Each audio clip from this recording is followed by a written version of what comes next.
Kelahiran kembali Dewa Abadi tanpa nama bab 391 mulutnya kotor.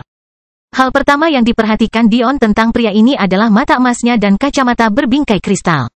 Faktanya, bingkai kristal itu diwarnai dengan warna hijau, seperti bingkai Madeline yang diwarnai ungu sebelum dihancurkan. Ya, Dion berbalik menghadap pria yang mendarat hanya beberapa meter darinya bersama sejumlah tetua yang tampaknya juga berasal dari keluarga Sapientia. Tak luput dari perhatiannya, pria ini tampak cukup tertarik dengan kenyataan bahwa dia juga sedang menggandeng tangan Ri. Mengenai alasannya, Dion tidak tahu. Tapi, itu pastinya adalah sesuatu yang dia masukkan ke dalam pikirannya, siap untuk menggunakannya jika itu berguna. Haruskah aku memanggilmu Dion Sacharo atau haruskah aku memanggilmu Demon Sage? Senyuman licik dan cerdik terlihat di wajah Koneri. Dia telah memutuskan untuk menguji batas kemampuan anak ini. Sepertinya dia berusaha merahasiakan identitas bijak iblisnya. Namun, tanggapan Dion melalui dirinya benar-benar lengah. Tentu, kamu bisa memanggilku Demon Sage jika kamu mau. Tapi, yang lebih penting, apakah istriku sudah kembali? Istri, Koneri menoleh ke arah ibu Pertinacis. Apakah Dion dan Madeline ini telah melakukan pernikahan yang tidak dia sadari? Jika itu masalahnya, maka ini adalah sebuah masalah. Meski begitu, barang tersebut masih bisa diselamatkan. Selama Dion berhenti menyebut Madeline seperti yang dia lakukan. Namun, bahkan ketika Dion dan Koneri berbicara, mereka yang mendengar Dion menyebut dirinya sebagai Demon Sage benar-benar terguncang. Sang petapa iblis, nomor 1 di peringkat dunia? Peringkat kumulatif nomor 1? Apa yang sebenarnya terjadi? Bahkan markas besar Guild tidak tahu bagaimana Dion melakukannya. Alasan mengapa Dion tidak bisa meretas dan langsung mengubah penilaian adalah karena susunan yang disediakan untuk pelacakan berada di luar tingkat pemahamannya. Faktanya, mereka masih melampaui tingkat pemahamannya dan ada alasan yang sangat sederhana untuk ini. Susunan estafet yang digunakan untuk pemeringkatan tidak dibuat oleh sistem alam semesta saat ini. Susunan estafet itu sudah ada sejak lama dan diciptakan oleh Sekte Rusa Surgawi di masa lalu. Sama seperti susunan teleportasi antar planet juga. Kecuali Dion melampaui tuan-tuan tua itu, sesuatu yang bahkan dia jauh dari bisa melakukannya, dia tidak akan pernah bisa memanipulasi peringkat. Tapi, hal itu tidak menghentikan mereka yang memiliki sedikit pemahaman tentang alkimia arai yang sebenarnya untuk berpikir sebaliknya. Jadi, ketika Ulu mendengus dan berkata, pasti menyenangkan menjadi seorang alkemis arai dan memanipulasi peringkat sesuka hati. Semua orang langsung setuju. Bagi mereka, lebih mudah menerima hal ini daripada menerima bahwa anak laki-laki berusia 18 tahun memang lebih baik dari mereka. Orang-orang mengambil apa yang dapat mereka pahami. Sepertinya mereka benar-benar lupa tentang tampilan kekuatan mendominasi yang baru saja dihadirkan Dion kepada mereka. Mendengar gumaman tuduhan itu, Ri gemetar karena marah. Dia tahu betul apa yang telah dilakukan Dion untuk mendapatkan rankingnya. Faktanya, para elf dan Sekte Nifeus telah menyaksikan sebagian kecil darinya. Namun, mereka masih memfitnahnya karena hal itu. Mengingat betapa mudahnya istrinya kalah dari kita, dia mungkin memanipulasi peringkatnya juga, ejek Ebony, menikmati kesempatan untuk menyerang Dion dan Ri kapanpun dia bisa. Namun, melalui semua ini, Dion tidak bisa diganggu. Siapapun yang memiliki setengah otak, meskipun mereka yakin dia memanipulasi peringkatnya, tidak akan menggunakan itu sebagai alasan untuk meremehkannya. Karena mereka tahu bahwa pemikiran menghina mungkin merupakan pemikiran terakhir yang Dion izinkan untuk mereka miliki. Jadi, dia membiarkan hal itu terjadi, alih-alih memusatkan perhatiannya pada Koneri.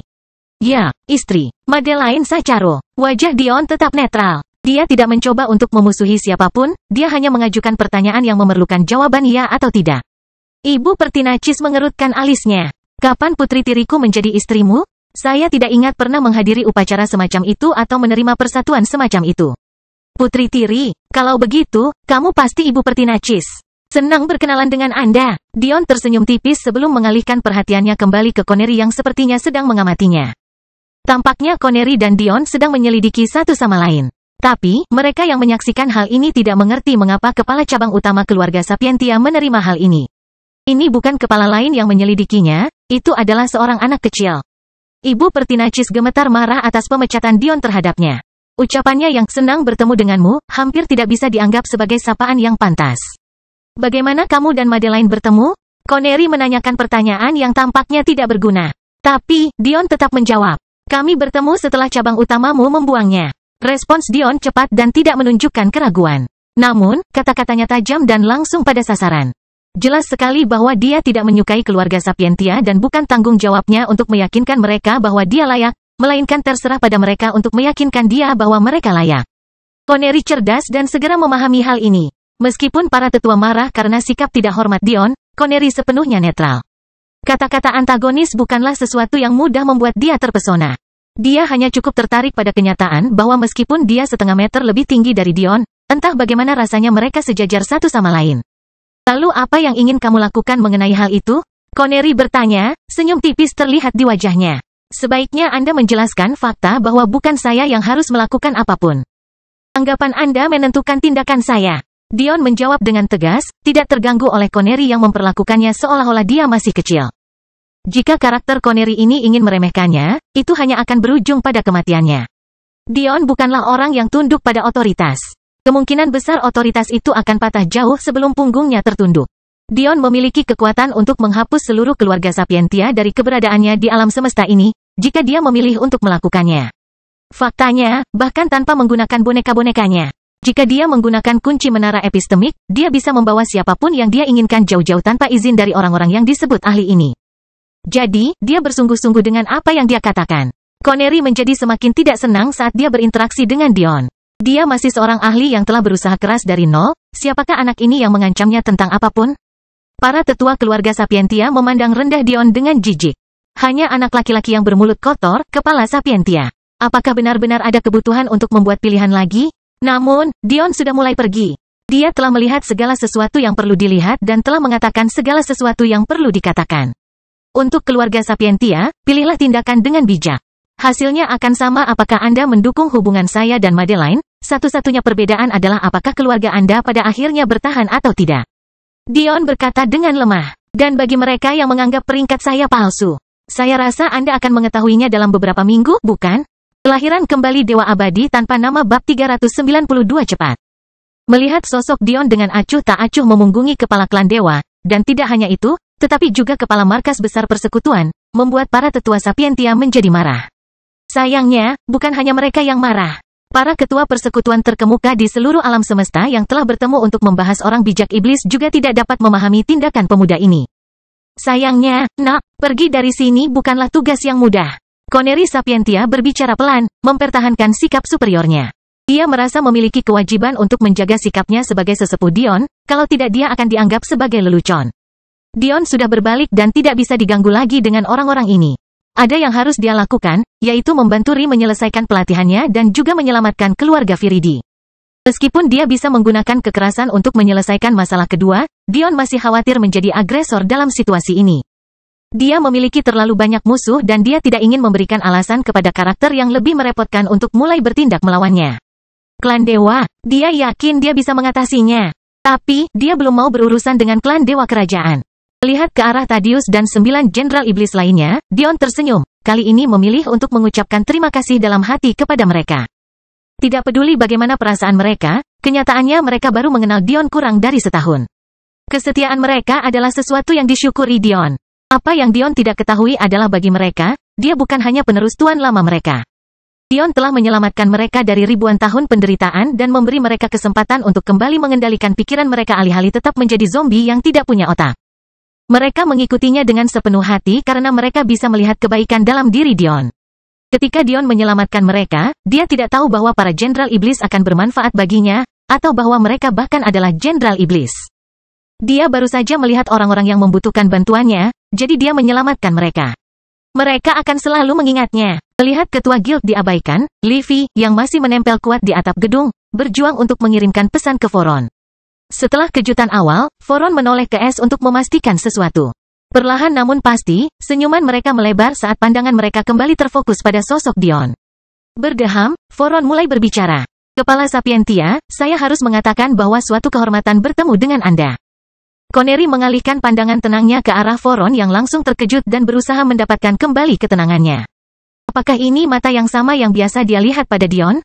Mengapa Dion tidak terpengaruh? Terlepas dari ketenangan wajah Connery, terlihat jelas bahwa kemarahan sedang tersulut.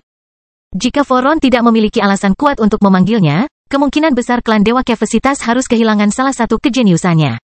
Berjuang untuk menyusun kata-kata selanjutnya, Voron mengalihkan fokusnya ke Dion. Aku ingat kamu baru saja memesan pelayan pil, bukan? Kebetulan kami memiliki keluarga mantan alkemis yang akan memenuhi kebutuhan Anda dengan sempurna. Alis Connery sedikit berkedut. Apa maksud anak ini? Kenapa dia mengungkit hal seperti itu sekarang? Penggunaan pelayan pil bukanlah topik yang dibicarakan secara terbuka.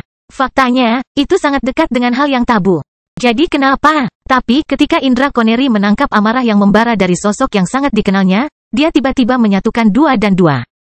Apakah keluarga mantan alkemis ini ada hubungannya dengan anak Dion ini? Tampaknya memang begitu. Penonton yang melihat interaksi tersebut tiba-tiba menjadi sangat tertarik, terutama terhadap reaksi Dion. Percakapan itu sendiri tampaknya tidak pada tempatnya, namun bagi mereka yang cukup cerdas, percakapan itu juga bersifat langsung dan disengaja. Ada tujuannya dan mungkin itulah yang mereka perlukan untuk membuat Dion tidak sadar. Namun, para pelayan pil, itu adalah sesuatu yang bahkan mereka yang suka melihat orang menderita tidak akan mengharapkan musuh terburuk mereka. Istilah itu sepertinya tidak bersalah. Mungkinkah itu hanya tindakan menjadi asisten seorang alkemis? Merawat kebun, mengamankan material, dan mengambil barang? Tapi tidak, pekerjaan sebagai pelayan pil sungguh sangat buruk. Dengan rendahnya tingkat alkimia yang tersedia di alam semesta ini, biasanya penelitian harus dilakukan untuk maju. Di dunia manusia, ketika penelitian dilakukan, ada kode etik yang harus diikuti sebagai pedoman. Hewan ditempatkan pada skala evolusi berdasarkan seberapa dekat kekerabatannya dengan manusia. Dan semakin dekat Anda, semakin banyak pembenaran yang diberikan ilmuwan untuk penggunaannya dalam eksperimen. Faktanya, di dunia manusia, sebelum produk yang berpotensi berbahaya dibawa ke dekat manusia, seringkali produk tersebut harus melalui pengujian ekstensif pada hewan. Namun, dunia persilatan tidak memiliki moralitas seperti itu. Manusia dan budak yang lemah dipandang tidak berbeda dengan binatang. Apa perlunya langkah-langkah keamanan tambahan dan kode etik jika nyawa manusia tidak berarti apa-apa bagi orang-orang ini? Pelayan pil tidak lebih dari tikus percobaan. Mereka terus-menerus dicekok dengan pil dan dipantau reaksinya. Makanan mereka hanya berupa pil penekan nafsu makan. Mereka tinggal di dalam kandang. Tidak mendapat cahaya untuk jangka waktu yang sangat lama, tidak ada pilihan untuk mandi, tidak ada pilihan untuk buang air, dan tidak ada pilihan untuk menjalani kehidupan normal. Setiap kali mereka mengonsumsi terlalu banyak pil sehingga para peneliti tidak dapat membedakan hasilnya, pil tersebut dibedah dan dibersihkan. Pembuluh darah mereka dibanjiri dengan zat yang mirip dengan alkohol. Perut mereka dipompa dan dikosongkan. Dan kemudian mereka disemai kembali sebelum proses tersebut diulangi lagi sampai mereka mati. Dan mungkin bagian terburuknya, mereka yang meninggal karena konsumsi pil mungkin termasuk yang beruntung. Jika pilnya cepat, itu berarti kelahiran kembali Dewa Abadi tanpa nama bab 393 permainan. Oh, Connery tersenyum ringan. Ceritakan lebih banyak padaku. Melihat Connery memahami isyaratnya, Voron menghela napas lega saat tabir tekanan yang samar-samar terangkat dari dirinya. Kemudian, dia menoleh ke Vidar, memberi isyarat agar dia mengambil alih. Bagaimanapun, perdagangan budak adalah bisnis keluarga Ragnar, bukan bisnis Kevesitas. Sederhana saja, ketua persekutuan. Vidar melanjutkan sambil mengabaikan adiknya yang mencibir, Elof. Sekitar 2 tahun lalu ada sebuah keluarga yang berani mengorbankan nyawa para ahli muda yang mereka pimpin demi kekuasaan yang bejat. Ketika sekutu mereka mengetahui hal ini, mereka terkejut sekaligus terkejut. Jadi, mereka sepenuhnya meninggalkan mereka dan tindakan mereka. Untungnya saat itu kakak saya dan temannya S ada di sana. Seperti yang Anda ketahui, keluarga kami telah menghukum mereka yang seharusnya dihukum selama ratusan tahun. Faktanya, Anda dapat menganggap kami sebagai sistem peradilan pidana di dunia persilatan. Kata-kata Vidar sepertinya semakin membuat Dion tersinggung. Seolah-olah dia berada tepat di sampingnya, berbisik ke telinganya. Karena itu, kami mengambil tanggung jawab untuk menghukum keluarga tercela ini. Faktanya, mereka sudah lama bekerja sebagai pelayan pil. Hanya satu dari mereka yang tampaknya tidak berguna bahkan untuk melakukan itu dengan benar, jadi, dia dikirim untuk bertarung di Chaos Arena. Setidaknya dengan cara ini, mereka bisa berguna bagi masyarakat dibandingkan hanya sekedar memberi makan lintah seperti dulu. Connery mengangguk setuju, agak terlalu antusias. Kalau begitu, dengan senang hati aku akan mengambil pelayan pil ini dari tanganmu. Faktanya, saya tidak keberatan menandatangani kontrak untuk mereka di sini dan saat ini. Vidar menggelengkan kepalanya, jangan konyol, kepala Sapientia. Dengan pekerjaan yang dilakukan keluarga Anda, bagaimana kami dapat membuat Anda membayar untuk hal seperti itu? Bukankah penelitianmu pada akhirnya akan bermanfaat bagi kita semua? Cincin Vidar berkilat saat beberapa set 10 piring muncul di tangannya. Setiap budak ditugaskan salah satunya. Mereka pada dasarnya adalah sebuah merek yang tidak hanya melacak keberadaan mereka, tetapi juga membunuh secara tiba-tiba. Bekas luka di wajah mereka hanyalah kedok dari tanda mereka. Tanda sebenarnya tertanam di dalam bekas luka itu. Bekas luka itu sendiri lebih merupakan rantai dan bola psikologis. Para budak akan bangun setiap hari mengetahui bahwa mereka memiliki bekas luka yang tidak akan pernah sembuh. Mereka adalah budak seumur hidup. Mereka tidak akan pernah bisa melarikan diri. Ketika Voron memberitahunya hari ini bahwa ini mungkin berguna, dia hampir tidak mempercayainya. Tapi, sepertinya itu benar-benar terjadi. Apakah Dion benar-benar peduli dengan keluarga ini atau tidak sudah terlihat jelas, dan memiliki kesempatan untuk bermain dengan anak laki-laki sombong, di mata Vidar, adalah kesenangan terbesar. Connery dengan senang hati menerima piring-piring ini ke dalam cincinnya. Markas besar Guild, terima kasih. Sebenarnya keluarga Viridi telah digunakan sebagai pelayan pil di kota Arena selama berbulan-bulan. Meskipun keluarga Kevesitas bukanlah ahli alkimia, itu tidak berarti bahwa anggota keluarga mereka dan keluarga lain di dekatnya tidak tertarik dengan kerajinan itu. Oleh karena itu, banyak kota yang memiliki guildnya sendiri. Serikat Alkimia Kota Arena membutuhkan pelayan pil, jadi keluarga Viridi berada pada waktu yang tepat. Sedangkan bagi Ellie, dia adalah kasus yang sangat aneh. Pil sepertinya tidak efektif untuknya, tidak peduli berapa banyak yang dia minum. Faktanya, sebagian besar kemunduran kesehatannya disebabkan oleh ketidakberdayaan menyaksikan keluarganya dimanfaatkan dan dianiaya dengan kejam. Lihat betapa menyedihkannya Ellie, para tetua guild melemparkannya ke jalanan. Tapi, dia terus kembali, menolak meninggalkan keluarganya. Pada akhirnya, Ellie diseret ke arena kekacauan untuk mati. Tidak ada yang mengerti bagaimana dia bisa bertahan begitu lama. Kultivasinya bahkan tidak bisa dianggap berada di tengah-tengah tahap pondasi. Tidak ada alasan mengapa dia bisa bertahan begitu lama tanpa makanan dan air yang layak. Namun, dia melakukannya. Connery memperhatikan punggung Dion dalam diam, wajahnya tetap tenang dan sedikit tersenyum mengejek. Dia ingin melihat bagaimana reaksi Dion terhadap situasi ini. Ri dan para Jenderal Iblis segera menyadari kemarahan Dion. Meskipun para Jenderal Iblis tidak tahu banyak tentang situasinya seperti halnya Ri, jelas bagi mereka bahwa keluarga ini penting bagi Dion dan bahwa Dion sedang berjuang untuk mengendalikan emosinya. Ironi dari keinginan iblis adalah bahwa meskipun hal itu memperkuat tubuh Anda dan memungkinkan Anda memanipulasi emosi orang lain, hal itu juga secara perlahan menghilangkan kemampuan Anda untuk mengendalikan emosi Anda sendiri. Dan jika kemarahan melanda begitu dekat, Dion harus berusaha sekuat tenaga untuk tidak meremukkan tangan kecil Ri bahkan saat dia memegangnya erat-erat. Tapi, sepertinya ada sesuatu yang berubah sejak terakhir kali dia mengalami badai emosi seperti itu. Bahkan ketika nyala api hitam pekat menari-nari di matanya di bawah tatapan menghina orang-orang yang mengawasi di sekitarnya. Dan nyala api putih yang lebih lembut dan pemaaf mulai menetes dengan lembut di kulit Dion yang berwarna perunggu, kulitnya begitu sempurna hingga tampak seperti dipotong dari kristal. Ri dan para Jenderal Iblis adalah orang pertama yang merasakan api putih ini, bahkan mereka mengenalinya dari manifestasi humanoid Dion. Itu adalah kemampuan yang ditempatkan di salah satu dari 6 lingkaran api emas hitam. Namun, mereka tidak dapat mengetahui secara pasti apa itu. Sepertinya mereka tidak dapat memahami api hitam itu. Tapi, yang mereka tahu adalah bahwa emosi Dion yang tadinya tidak stabil, sepertinya berubah kembali. Kemarahan Dion lenyap, digantikan dengan tatapan tenang dan penuh perhitungan saat dia melepaskan cengkeramannya pada tangan kecil Ri. Saya minta maaf. Dia menatapnya dengan nada meminta maaf. Ri menjentikkan dahi Dion. Jangan meminta maaf tentang sesuatu yang bodoh. Saya hampir tidak merasakan apapun. Dion hanya bisa tersenyum melihat kebohongan putih Ri.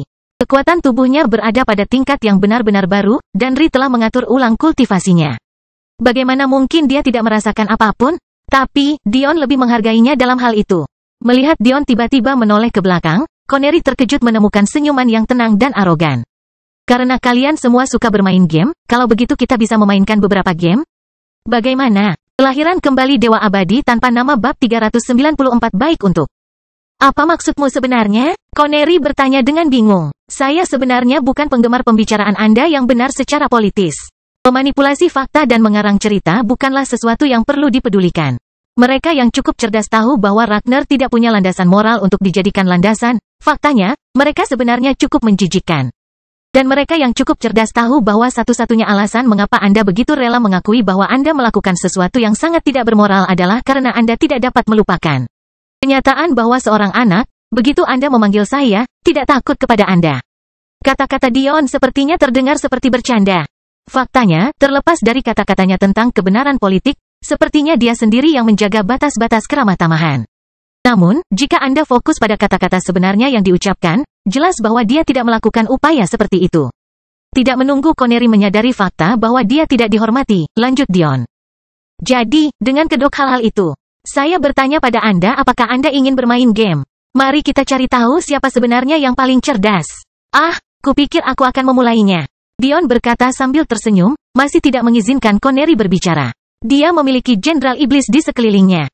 Bahkan jika Connery memutuskan untuk melupakan semua pikiran tentang wajah dan menyerang Dion, dia pasti akan terhenti cukup lama hingga Dion mengeluarkan setidaknya salah satu bonekanya. Saat aku datang ke sini, kamu sudah tahu siapa Demon Sage itu. Menarik. Yang lebih menarik lagi adalah kenyataan bahwa kamu sepertinya berniat mengungkap aku sebagai dia. Sejujurnya, tidak apa-apa, tetapi Anda telah membuat beberapa kesalahan dalam penilaian itu. Yang pertama adalah asumsi bahwa jika saya terekspos, Anda bisa menggunakan kedok memberikan perlindungan untuk menarik saya. Asumsi kedua adalah bahwa saya sangat mudah tertipu dan patuh sehingga saya akan baik-baik saja jika membiarkan diri saya dimanipulasi dengan mudah. Dan asumsi ketiga yang Anda buat adalah berpikir bahwa Anda sebenarnya memiliki sesuatu untuk diberikan kepada saya. Keluarga Sapientiamu tidak bisa melindungiku.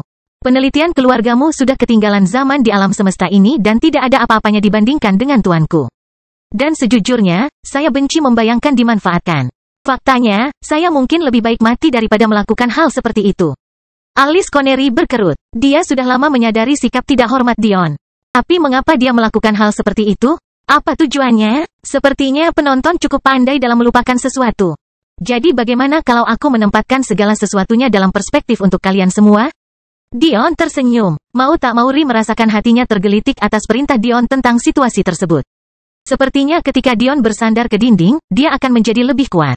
Sebelumnya, ketika dia merasakan kemarahan yang sangat besar. Itu bukan karena dia belum memikirkan solusi untuk masalahnya, tapi dia sedang berjuang untuk tidak memilih jalan kehancuran dan hanya mengakhirinya. Dion harus lebih berhati-hati dengan tindakannya, dan dia tahu itu. Membunuh anggota keluarga Sapientia mungkin baik-baik saja untuk saat ini.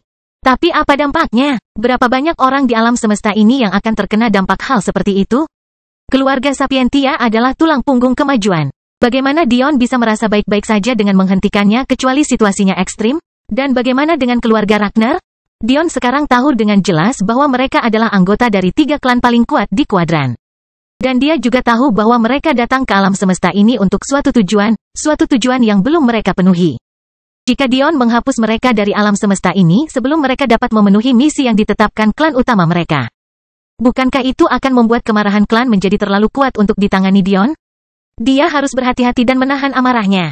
Tapi, bukan berarti dia tidak bisa membuat mereka membayar. Mereka yang harus mati akan mati, tetapi jumlahnya tidak berlebihan. Mereka yang tidak mati, mereka akan dipermalukan sampai mereka menginginkannya. Sebagai Demon Sage, tidak diragukan lagi aku adalah orang yang paling memenuhi syarat untuk menjadi kepala markas guild di alam semesta ini. Bukankah begitu? Kata-kata Dion menimbulkan keheningan yang mengejutkan. Ketua guild berusia 18 tahun? Konsep konyol macam apa itu?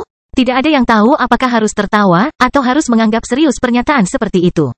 Connery Sapientia adalah seorang pria yang dikenal memiliki bakat jiwa terbaik di antara manusia setidaknya dalam 10.000 tahun terakhir. Dia sendiri telah merebut posisi kepala di usia muda, tetapi meskipun begitu, dia sudah berusia ratusan tahun. Kemudian, dia memerintah hampir tak tertandingi selama ribuan tahun. Siapakah anak laki-laki yang menganggap menantangnya begitu mudah? Mendengar tawa mulai menyebar ke seluruh kerumunan, Dion sendiri pun mulai tertawa. Faktanya, dia tertawa begitu keras hingga ledakannya menghentikan ledakan orang lain. Menyeka air mata dari matanya, Dion menenangkan diri. Maaf. Saya hanya merasa lucu bahwa orang-orang yang tidak tahu apa artinya menjadi seorang alkemis arai membuat penilaian tentang siapa yang harus dan tidak boleh menang. Ini adalah para ahli yang sama yang kesal dan mengadakan pertemuan karena pil yang saya buat secara tiba-tiba.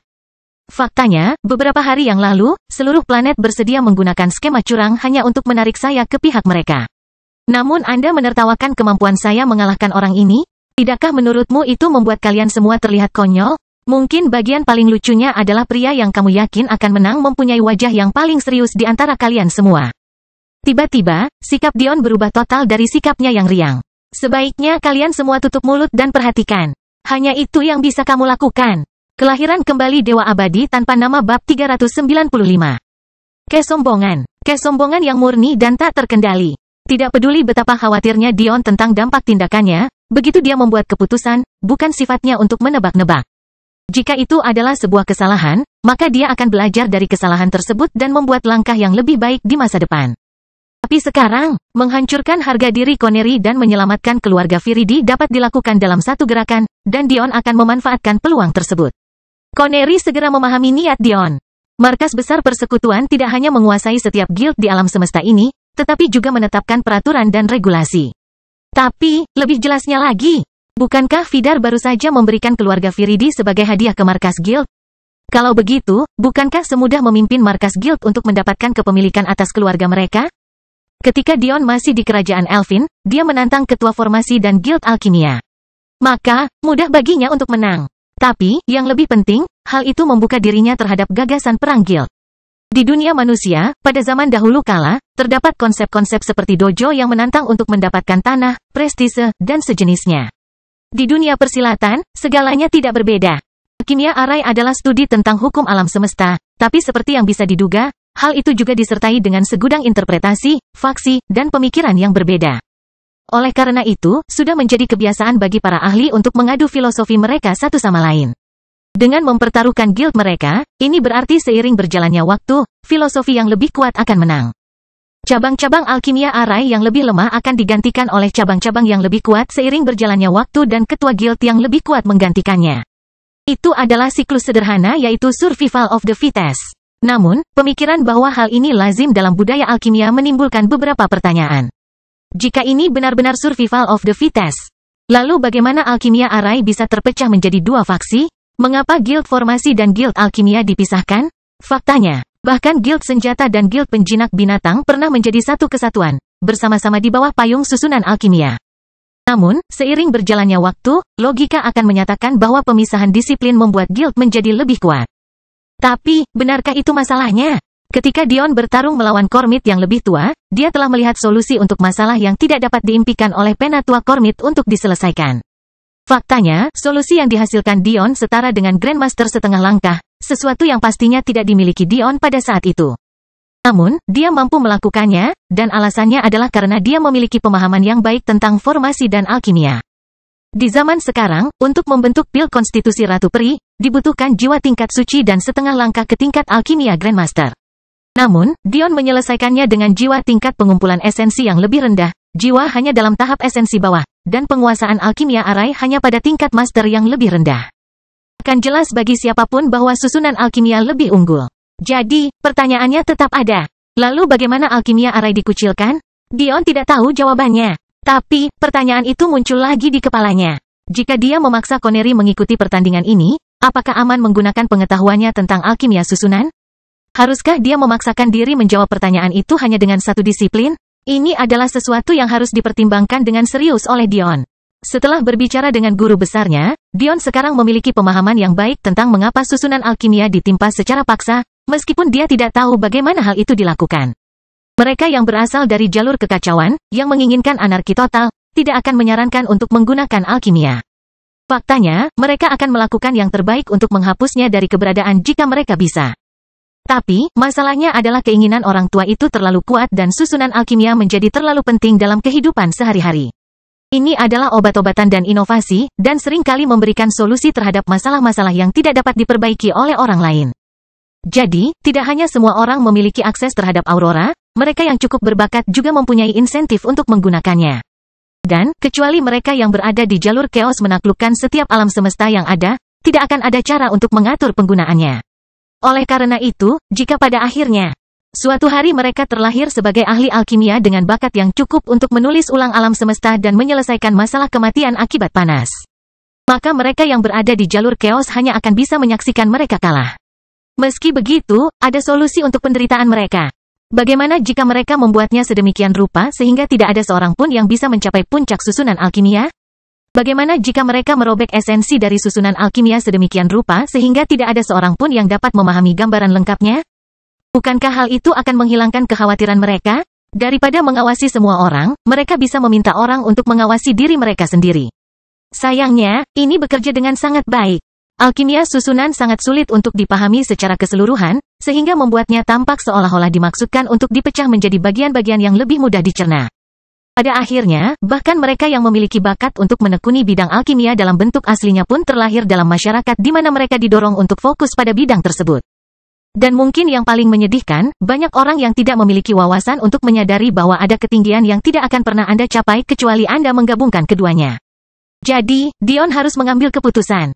Apakah Connery Sapientia ini bagian dari konspirasi untuk secara aktif memisahkan alkimia dan formasi?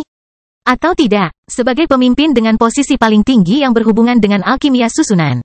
Jika dia tidak terlibat secara aktif, lalu siapa lagi? Tiba-tiba, pikiran Dion diputus oleh Connery. Aku ingin sekali melakukannya, nak. Sayangnya, untuk menantang ketua markas guild, kamu sendiri harus menjadi ketua guild terkenal. Lagi pula, aku tidak bisa menerima tantangan yang remeh, bukan? Dion mengangguk. Dan apakah ada persyaratan lain? Yah, satu-satunya persyaratan lainnya adalah kamu setidaknya memiliki level master di salah satu cabang guild utama. Entah itu formasi, alkimia, senjata, duel. Ada juga masalah harga. Mata Connery Sapientia berkilat sinis. Karena Anda jelas-jelas menantang demi orang-orang yang Anda anggap memiliki nyawa yang layak untuk diselamatkan, menurut saya harga yang setara adalah nyawa Anda sendiri. Bukankah begitu? Kelahiran kembali Dewa Abadi tanpa nama bab 396 aku pernah berkunjung. Connery diam-diam mencibir pada dirinya sendiri. Dia tidak mengira Dion sudah menjadi ketua guild, tapi dia tahu bahwa dengan kekuatan jiwa Dion, masalah menaklukkan guild mungkin tidak terlalu sulit sama sekali. Dan untuk menjadi ahli tingkat master, meskipun dalam pengalaman Connery, susunan atau keahlian alkimia seseorang tertinggal di belakang kekuatan jiwa mereka yang sebenarnya. Karena dia merasakan jiwa Dion masuk ke tahap suci, bagi Connery kemungkinan besar Dion sudah menjadi master. Ahli tingkat, sama gilanya dengan kedengarannya baginya. Namun, dia segera mengesampingkan kemungkinan-kemungkinan yang mungkin terjadi. Yang pertama adalah taktik mengulur waktu. Karena konferensi guild yang mereka adakan, tidak ada guild yang tersedia untuk ditantang Dion dalam waktu dekat karena semua ketua guild mereka ada di sini. Meskipun Dion secara teknis bisa memanggil mereka sekarang, bahkan Dion tidak akan tahu siapa yang menjadi kepala dan siapa yang tidak, sehingga membuat tantangan dan menahan orang menjadi sulit. Dengan tambahan waktu ini, Connery perlahan-lahan akan menyiksa dan membunuh keluarga Viridi untuk dipamerkan di hari kompetisi mereka. Terlepas dari betapa berbakatnya Dion, dia masih anak-anak. Dan, Connery sudah menyadari betapa mudahnya dia kehilangan kendali atas emosinya. Jika Connery menunjukkan adegan seperti itu kepada Dion sebelum kompetisi mereka, maka Dion tidak akan bisa fokus dengan baik. Plot kedua adalah membuat Dion mempertaruhkan nyawanya. Connery tidak berniat membunuh Dion, dia terlalu kuat. Namun, jika dia mengambil Dion sebagai budak, lalu melumpuhkan penanaman energinya, maka Dion tidak akan pernah menjadi cukup kuat untuk membalas, sambil dipaksa menggunakan bakat jiwanya untuk perintah Connery. Lagi pula, semua orang tahu bahwa kekuatan jiwa hampir tidak bisa diterjemahkan menjadi kekuatan tempur, bukan? Setidaknya bagi Connery. Nove, Lep, 1N namun, Connery membuat banyak kesalahan yang langsung diketahui Dion, menyebabkan dia menyeringai. Pertama, Dion sudah menjadi ketua guild. Faktanya, dia adalah kepala dari 2 anak. Kedua, bakat jiwa Dion dan aurora bawaannya terlalu besar sehingga alkimia susunannya tidak bisa tertinggal dari kekuatan jiwanya. Jadi, meskipun Connery mengira dia hanyalah seorang ahli tingkat master, Dion sudah cukup memahami untuk menggambar susunan tingkat Grandmaster saat ini. Satu-satunya hal yang menahannya adalah kekuatan jiwanya, sesuatu yang jelas tidak lagi menahannya. Dan terakhir, Dion tidak berniat menjadi budak siapapun. Melihat seringai Dion, Connery agak bingung. Apa yang lucu? Tapi, pikirannya segera terputus saat cincin Dion menyala dan memperlihatkan 2 cincin baru di jarinya. Satu menunjukkan persekutuan formasi Elfin. Dan yang lainnya, persekutuan alkimia Elfin. Hal terakhir yang dikeluarkan Dion adalah lencana tingkat masternya. Dia mendapatkan ini pada hari yang sama ketika dia menantang guild mereka. Dan sekarang, itu berguna. Tidak ada yang mengatakan apapun. Mata semua orang terfokus pada barang-barang di tangan Dion. Dengan gerakan terakhir, Dion melambaikan tangannya dan membuat susunan penyembunyian. Kemudian, dia diam-diam mengeluarkan Ellie dari cincinnya untuk berdiri di sampingnya. Ketika Ellie muncul, dia langsung bingung dan tidak mengerti situasinya. Dalam 2 tahun terakhir, dia bertambah tinggi. Meskipun dia kurus dan jelas kekurangan gizi, dia hanya setengah sentimeter lebih pendek dari Dion. Faktanya, dia lebih tinggi dari Dion beberapa jam yang lalu jika dipikir-pikir. Rambutnya masih berwarna pirang berpasir normal, dan mata coklat mudanya cocok dengan mata saudara perempuannya, Venus. Melihat anak laki-laki ini muncul, Oliver yang berada di kejauhan dan datang bersama Pertinacis dan ibu tirinya, langsung merasakan sakit di hatinya. Dia mengenali siapa anak laki-laki ini, dan dapat melihat rasa sakit yang dialaminya. Meskipun Ellie sekarang mengenakan linen yang bersih dan longgar, kulitnya masih terlalu pucat untuk dianggap masih manusia. Melihat mata semua orang tertuju padanya, tangan Ellie terangkat ke wajahnya, berusaha menutupi bekas luka yang dia tahu pasti ada di sana. Bekas luka ini telah menjadi rasa malunya selama 2 tahun terakhir dan meskipun dia telah mengabaikannya sebelumnya karena dia mengkhawatirkan kesejahteraan Dion. Mau tak mau dia merasa minder tentang hal itu sekarang. Alis Connery berkerut melihat penampilan pemuda ini. Bukan karena dia peduli siapa Ellie, tetapi lebih karena dia tidak tahu dari mana asalnya. Jika Ellie selalu ada di sana, maka ini menjadi masalah. Mengapa? Karena Connery, meski memiliki keahlian, tidak tahu apa-apa. Dia bahkan telah membangkitkan auroranya hingga 48%, Tidak ada alasan mengapa dia tidak bisa melihat melalui susunan penyembunyian Dion, atau begitulah yang dia yakini. Dan, bahkan jika Ellie telah berteleportasi ke sini, dan karena alasan tertentu Dion memilih untuk menyembunyikan susunannya karena alasan tertentu.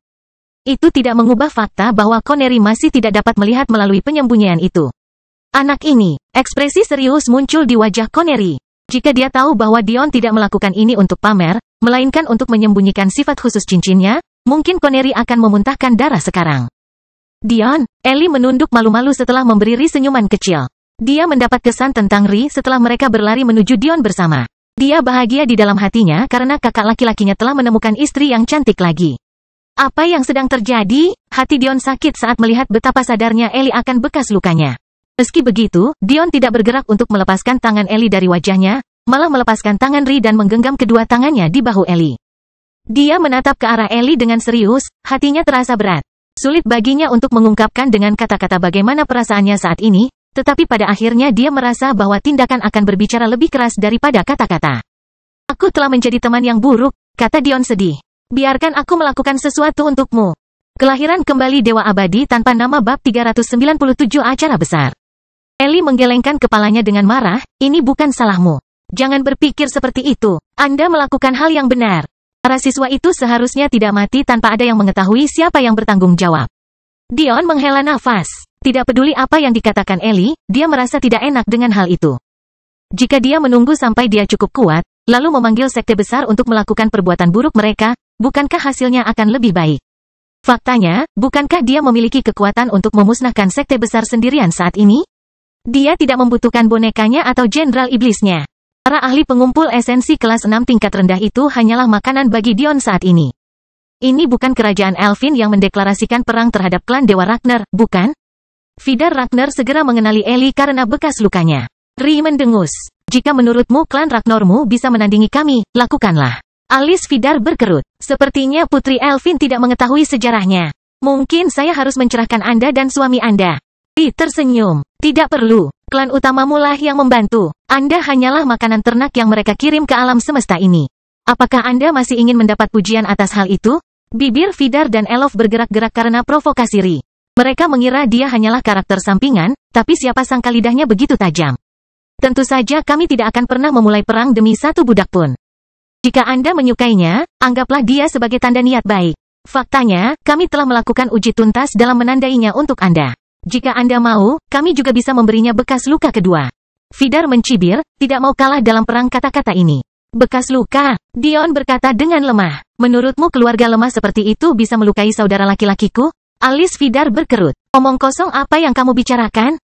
Tidak ada yang mampu menghapusnya, tangan Dion bergerak, mengabaikan respon Vidar yang menutupi tangan Ellie yang masih menempel di wajahnya. Kamu tidak perlu khawatir tentang hal seperti itu. Dion dengan ringan menggenggam tangan Ellie, menganggukkan kepalanya dan meminta Ellie untuk mempercayainya. Ri tersenyum. Dia baru saja melihat Ellie secara utuh beberapa jam sebelumnya. Bagaimana mungkin dia tidak menyadari bahwa Dion telah lama menghilangkan bekas luka yang konyol. Dengan lambaian tangannya, bongkahan es yang padat dan melingkar muncul saat dia mengedarkan wasiat esnya. Coba lihat, Ellie. Setelah dengan enggan membiarkan Dion melepaskan tangannya dari wajahnya, Ellie dengan malu-malu mendongak hanya untuk menemukan pemandangan yang sulit dipercayanya. Dia bergegas, hampir kehilangan pijakannya di atap yang hancur, tapi masih mencengkeram sisi es dan mengabaikan hawa dingin yang mengancam akan membekukan jari-jarinya. Ri terkikik. Hati-hati, awasi tanganmu. Ketika Vidar melihat adegan ini, wajahnya tidak bisa menahan rasa jijik. Meski orang lain mungkin tidak mengetahuinya, dia tahu betul betapa sulitnya menghilangkan bekas luka itu. Sama seperti yang dilakukan Ri ketika dia melawan Jade, Ragnar menuangkan banyak keinginan ke dalam merek budak. Semakin banyak kekuatan yang digunakan untuk merusak sesuatu, semakin besar pula kekuatan yang diperlukan untuk menyembuhkannya. Dan, kasus itu terutama berlaku ketika menyangkut pembersihan bagian tubuh dari surat wasiat. Sesuatu yang telah dipelajari Jade dengan susah payah. Air mata hampir tumpah dari mata Ellie. Terima kasih Dion. Dion tersenyum ringan. Jangan konyol, anggap ini hanya sebagai langkah pertama permintaan maafku. Masih banyak hal lain yang akan datang. Ellie segera menenangkan diri. Mengingat bahwa mereka pernah berada dalam situasi yang aneh sebelumnya dan tiba-tiba menyadari bahwa seorang pria yang sangat tinggi dan mulai memutih perlahan-lahan kehilangan kesabarannya. Katakan padaku Ellie, lanjut Dion, mengabaikan Connery Sapientia yang marah. Ada berapa anggota keluarga Viridi? 34. Tidak termasuk aku, 33. Ellie tidak mengerti kenapa Dion bertanya, tapi dia tetap menjawab dengan jujur. Mengalihkan perhatiannya ke Connery Sapientia, lanjut Dion. Seperti yang Anda lihat, alasan dan upaya pura-pura Anda untuk mengulur waktu tidak ada gunanya. Dion sama sekali tidak menahan kata-katanya, memberitahu Connery bahwa dia telah memahaminya. Saya adalah pemimpin bukan hanya satu, tapi 2 guild. Saya sudah menjadi praktisi tingkat master. Dan karena Anda ingin menjadikan ini sebagai taruhan, maka mari kita bertaruh. Dion tersenyum ringan ketika Connery perlahan-lahan kehilangan kendali atas kemampuannya untuk mengendalikan emosinya. Anggota keluarga Viridi ada 33 orang. Mereka masih hidup, apapun kondisinya. Berikan aku piring budak mereka sekarang, dan aku setuju untuk mempertaruhkan kebebasanku. Bahkan, aku akan mengizinkanmu untuk memasang segel budak di tubuhku. Mata Connery berbinar mendengar hal ini. Jika Dion mengizinkan segel budak dipasang padanya, itu jauh berbeda dengan dipaksa. Ketika ada 2 pihak yang menyetujui sebuah segel, hanya kematian satu orang yang akan menghilangkan dampaknya. Dion pada dasarnya mempertaruhkan sisa hidupnya. Kenapa aku harus memberimu piringnya dulu? Kesepakatan konyol macam apa yang berhasil seperti itu? Sebenarnya sederhana saja. Satu-satunya kewajiban saya yang sebenarnya adalah memberi Anda senjata tingkat Grandmaster. Kaulah yang mempertaruhkan nyawaku, itu benar-benar di luar batas. Jadi, karena kamu ingin tidak tahu malu, kupikir aku akan memberimu cacat. Lagi pula, mungkin jika aku khawatir kehilangan nyawaku karenamu, aku akan mengacau dan memberimu kesempatan untuk menang. Dion tersenyum ringan. Kesunyian. Tingkat arogansi ini sungguh menggelikan. Ini adalah seorang anak laki-laki berusia 18 tahun yang menantang seorang ahli formasi Grandmaster seolah-olah dia sendiri sudah berada jauh di luar jangkauannya. Sebenarnya, aku akan memberimu cacat yang lebih besar lagi. Anda bisa memilih acara. Faktanya, pilih 3. Jika saya kalah satu saja, Anda menang. Tiba-tiba, Connery mulai tertawa ketika dia menjentikkan cincin yang memegang piring budak keluarga Viridi ke Dion. Ini seharusnya menjadi acara besar. Connery tertawa, kami akan melakukannya menjelang hari pertama turnamen dunia. Dengan begitu, bahkan Madeline kecilku bisa melihatmu menjadi budak selama sisa hidupnya. Kemudian Anda bisa menyaksikan dia menikah dengan seseorang yang layak. Dion tidak mengatakan apa-apa, malah memilih untuk pergi diiringi tawa dan cibiran. Entah itu Ebony dan Ode, atau Nifeus Matriarch, atau para pemuda jenius di bumi dan planet-planet lain, tidak ada seorang pun yang percaya bahwa Dion tidak setuju untuk menyerahkan nyawanya. Hanya Ellie, Ri, dan para jenderal iblis yang memahami dengan jelas mengapa Dion memilih jalan ini. Dan mungkin hanya mereka yang percaya dia bisa melakukannya. Kelahiran kembali Dewa Abadi tanpa nama bab 398 terbangun. Bersama Ellie, Ri, dan para jenderal iblis, Dion tidak sopan dalam menyelamatkan keluarga Viridi. Dia langsung menuju ke tempat yang dia tahu mereka ditahan, Persekutuan Alkimia Kota Arena. Kakak, apakah kita benar-benar akan membiarkan dia mengambilnya? Wajah Es mengernyit jijik. Dia tidak peduli dengan keluarga Viridi. Nyatanya, hingga saat ini, ia masih melupakan keberadaan mereka.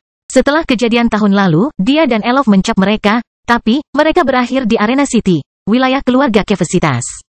Meskipun Vidar Ragnar memiliki pelat susunan, itu hanya karena idenya untuk menggunakan keluarga itu untuk menekan Dion, atau, lebih tepatnya, itu adalah ide Elof, adik laki-lakinya. Tapi, sekarang, optiknya tidak seburuk keluarga Ragnar seperti halnya keluarga Kefesitas. Mengapa? Karena meskipun perdagangan budak adalah perdagangan keluarga Ragnar, para budak itu sendiri adalah milik kota Arena. Sebuah kota yang dijalankan oleh Kefesitas. Dan sekarang, Dion hendak masuk ke salah satu guild mereka, dan mengambil harta benda mereka. Mendengar keluhan adiknya, Voron mencibir. Dalam beberapa minggu, dia sendiri akan menjadi budak. Apa yang membuatmu begitu bersemangat? Di kejauhan, setidaknya ada satu orang yang senang dengan kemenangan Dion, meski dia juga yakin kemenangan itu hanya berumur pendek.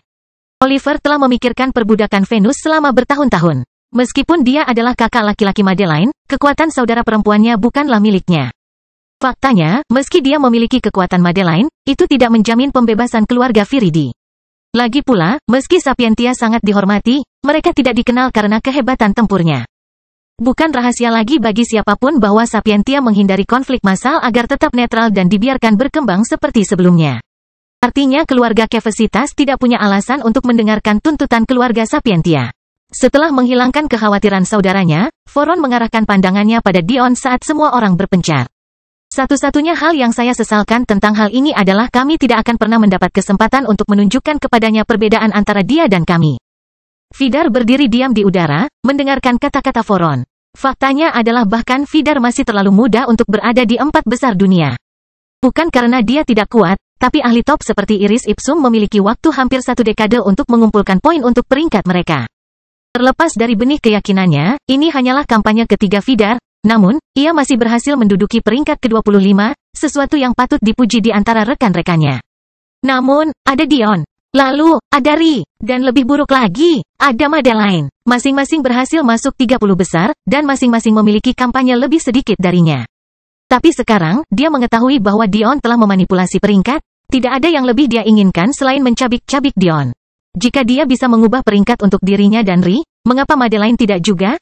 Semuanya masuk akal sekarang. Apa yang mungkin membuat semua ini lebih buruk adalah kenyataan bahwa peringkat Thor lebih tinggi daripada setelah kampanye pertamanya. Dan begitu pula Caitlyn. Keduanya berhasil masuk ke peringkat kumulatif 50 besar, namun Vidar bahkan belum masuk 100 besar setelah kampanye pertamanya. Semuanya bersatu untuk mencapai puncaknya, dan Vidar hanya ingin menggunakan Dion untuk melampiaskannya. Bagaimana Vidar bisa mengetahui bahwa Dion, Ri, dan Madeline pantas mendapat peringkat mereka? Dan bahkan jika dia mengetahuinya, apakah itu sesuatu yang akan dia terima? Tiba-tiba Vidar tersadar dari lamunannya oleh adiknya. Kakak, kita harus pergi. Ayah kemungkinan besar menunggumu dan Thor datang saat kita bicara. Meskipun kata-kata Elof tidak jelas, seringkali karena kurangnya informasi daripada rancangannya, Elof tahu persis apa pentingnya pertemuan ini. Keluarga Ragnar telah berada di sini sama lamanya dengan para elf. Mereka masuk sebagai klan tingkat rendah, ketika Sekte Rusa Surgawi masih menjadi penguasa kuadran. Bukan karena klan Ragnar lemah. Faktanya, kekuatan mereka tidak terlalu jauh dari Sekte Rusa Langit saat itu. Hanya saja cabang yang mereka kirimkan ke sini adalah. Inilah sebabnya mengapa kata-kata Ri kepada Vidar sangat menyentuh hati. Cabang Ragnar ini hampir terlupakan. Namun, yang tidak dilupakan adalah pentingnya misi yang telah mereka kirimkan, sebuah misi yang semakin dekat dan hampir selesai. Ada alasan mengapa klan pembantu Saeklem dipersiapkan untuk menggunakan teknik yang mereka paksa dari para elf. Ada alasan mengapa mereka mengambil alih klan tambahan Ipsum juga. Dan, mungkin yang paling penting, ada alasan mengapa mereka berperang dengan klan Dewa Pakal karena teknik mereka yang dijaga ketat. Faktanya, hanya sedikit yang tahu bahwa sebagian alasan mengapa cabang Ragnar ini melarikan diri ke alam semesta ini adalah untuk membawa sertanya teknik pengorbanan darah mereka curi dari cabang utama Pakal. Namun, itu hanya sebagian alasannya. Dan, sepertinya bagian kedua juga akan segera berakhir. Itu mungkin telah hilang di klan dewa lain yang lebih kekanak-kanakan, tapi Ragnar sangat jelas melihat perubahan yang terjadi di planet lain. Mereka sangat jelas melihat pergerakan masuk dan keluar alam semesta ini, pergerakan yang seharusnya tidak mungkin terjadi. Dan mungkin yang paling jelas bagi mereka adalah kenyataan bahwa waktunya sudah tiba.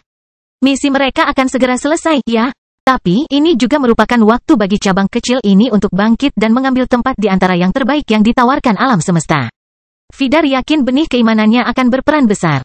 Sudah waktunya dia membangunkannya. Kelahiran kembali Dewa Abadi tanpa nama bab 399 bertemu. Setelah menemukan tempat rahasia untuk mengirim para jenderal iblis kembali ke ring, Dion berjalan di sepanjang jalan seolah-olah tidak terjadi apa-apa dengan Ri dan Ellie.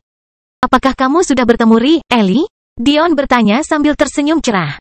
Seolah-olah dia masih kecil lagi, bersemangat untuk memamerkan pacarnya.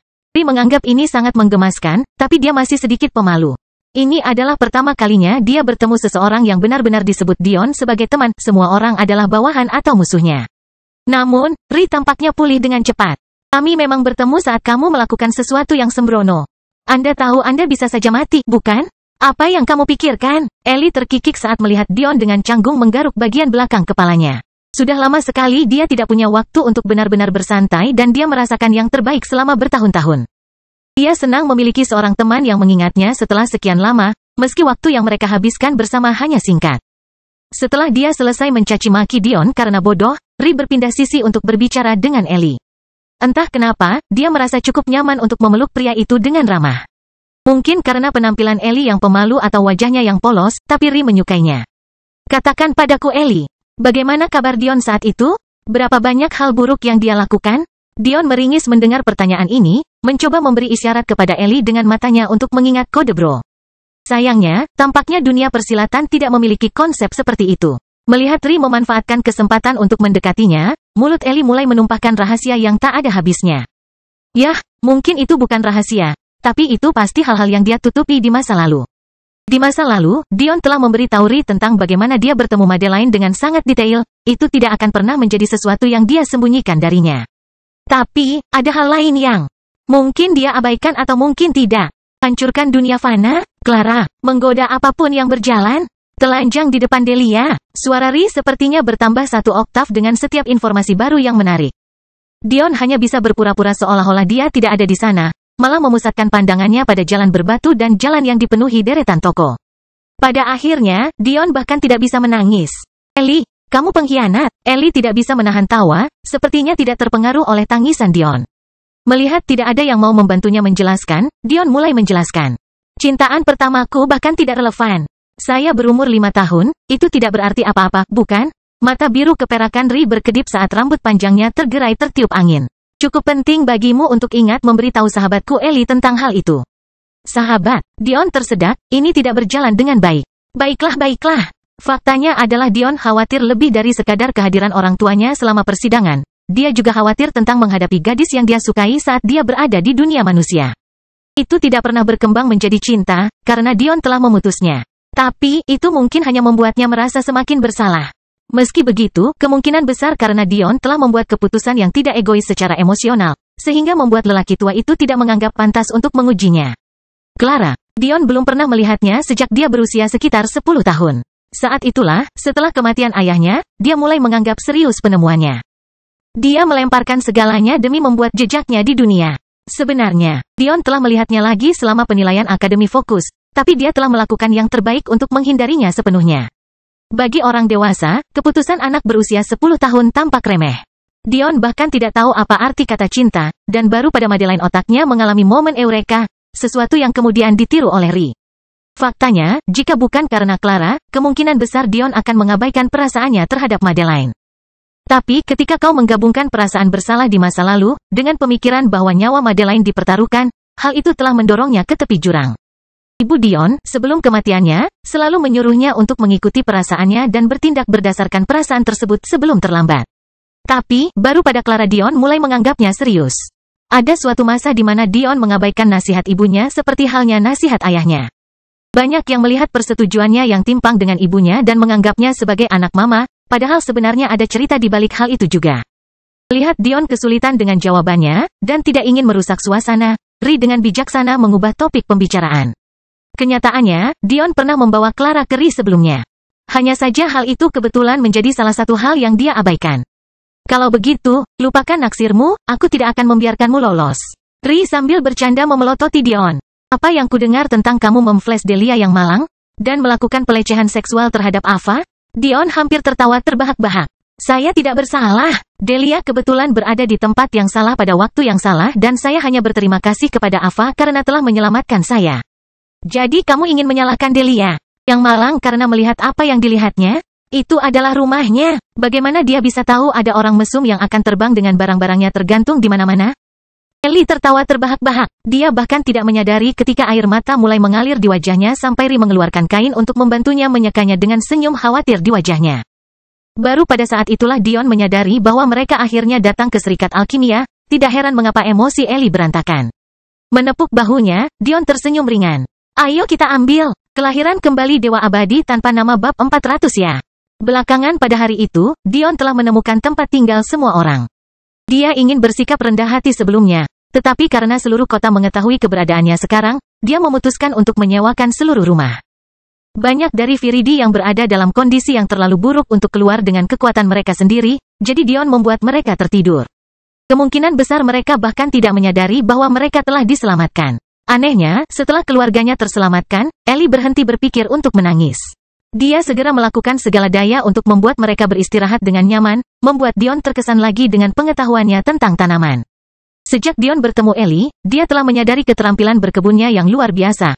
Tetapi, dia malu untuk mengatakan bahwa saat itu, dia belum benar-benar memahami skala pekerjaan Ellie. Tapi sekarang, dengan pengetahuan alkimia Dion yang meningkat berkali-kali lipat, cukup mengejutkan melihat Ellie masih bisa membuatnya terkesan seperti ini. Faktanya, hal itu terlihat sangat tidak normal. Sebagai pengguna aurora bawaan, Dion biasanya mengetahui hal-hal yang tidak diketahui orang lain. Tidaklah berlebihan untuk mengatakan bahwa seringkali, hal-hal kecil itulah yang membedakan Dion dari mereka yang berkomplot melawannya. Jadi, ketika Dion menyadari betapa mengesankannya pengetahuan Ellie tentang alkimia meskipun tidak memiliki aurora bawaan, dia langsung memikirkan kata-kata yang diucapkan Voron. Voron telah menyebutkan bagaimana Ellie dipandang tidak berguna seperti budak pil. Dia tidak bereaksi terhadap pil yang diberikan kepadanya dan memburuknya kesehatannya disebabkan oleh kekhawatirannya terhadap keluarganya dan bukan karena hal lain.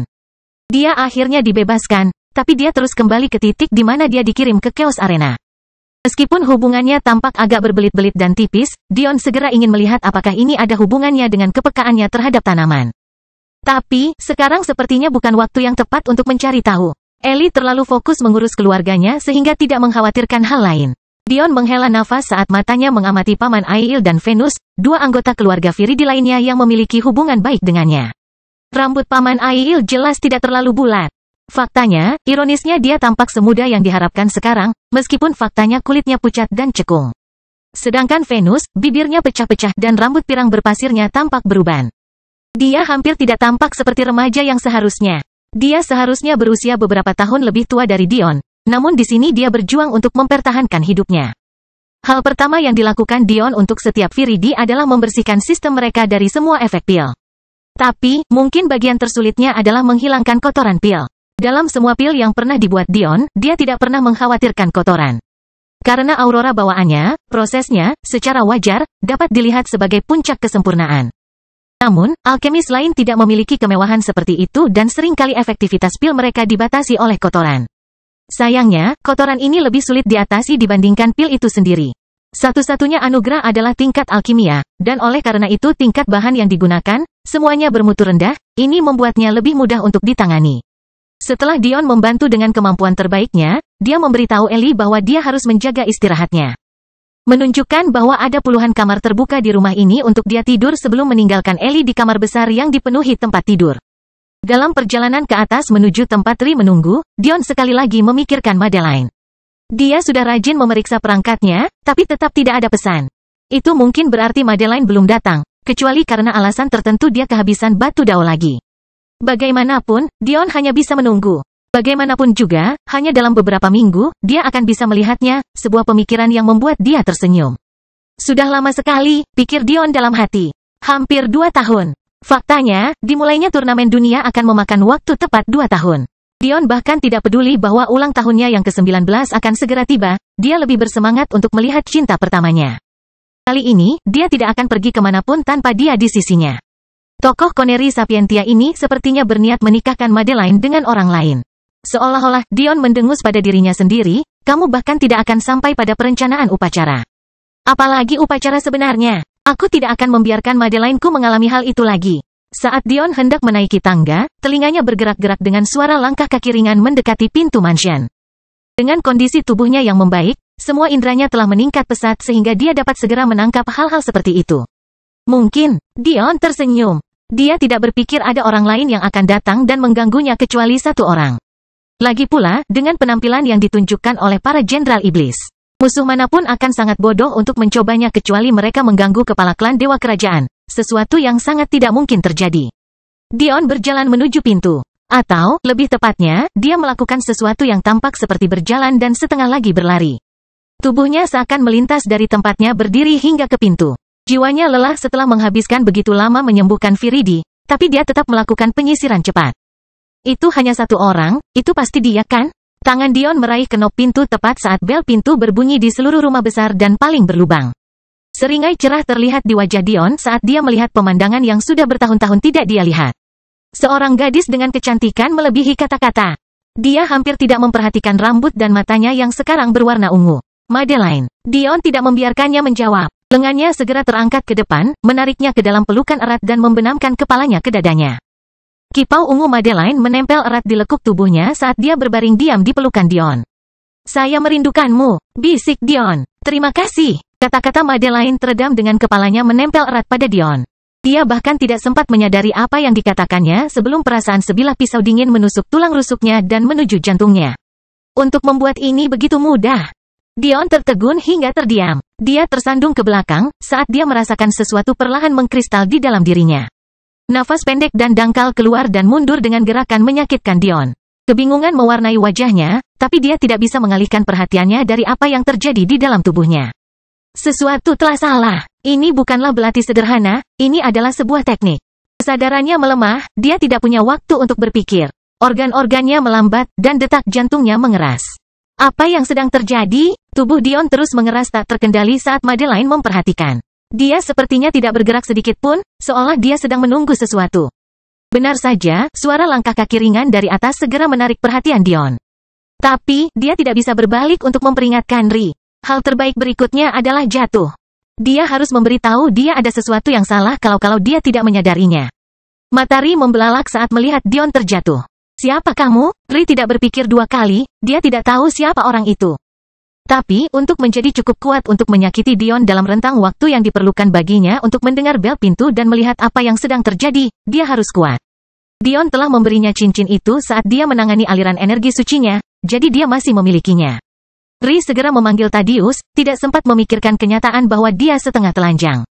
Namun, sebelum keduanya sempat melakukan apapun, Madeline berbalik dan menghilang. Bahkan wajah Thaddeus berkerut melihat pemandangan ini. Dia tidak berspesialisasi dalam teknik penginderaan, dan dia jelas tidak memiliki aurora bawaan atau jiwa yang berbakat. Dia tidak bisa menemukan gadis yang menghilang ini. Indra Dion terus melemah bahkan saat Thaddeus dan Ri bergegas menghampirinya. Tampaknya Ellie terlalu sibuk untuk datang. Tapi, bagaimana dia bisa disalahkan atas hal seperti itu? Lagi pula itu hanya bel pintu. Yah, ini tidak terlalu bagus.